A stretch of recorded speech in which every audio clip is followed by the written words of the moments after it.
ঢাকাতে আসার জন্য বাড়ি থেকে বের হয়েছিলাম ফজরের পর 6টা 30 মিনিট। তো সিএনজিতে করে যশোরে আসতেছিলাম। আর কি পরিমাণ কুয়াশা আর এত শীত, ফোনটা যে ধরে রাখছি, ঠান্ডা বাতাস, হাতটা একেবারে অবশ হয়ে যাচ্ছে। আর দেখতে পাচ্তেছেন যে রাস্তার মাঝে মাঝে একটু একটু পরিষ্কার, কিন্তু যেখানে কুয়াশা আছে এত পরিমাণ কুয়াশা যে সামনে 1 হাত বা 2 হাত বা 10 হাত দূরে কিছুই দেখা যাচ্ছে না। এটা তো আসলে ক্যামেরাতে ওইভাবে বোঝানো সম্ভব না।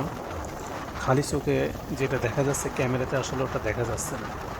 এত পরিমাণ কুয়াশা আর এত শীত, শীতে একেবারে হাত পা সব কিছুই ঠান্ডা হয়ে যাচ্ছে। গাড়ির কিন্তু হেডলাইট জ্বলতেছে, তারপরেও কিচ্ছু বোঝা যাচ্ছে না সামনে থেকে কেউ আছে কি নাই। মানে আল্লাহ তাআলা রহম করুক যেন কোনো দুর্ঘটনা না ঘটে।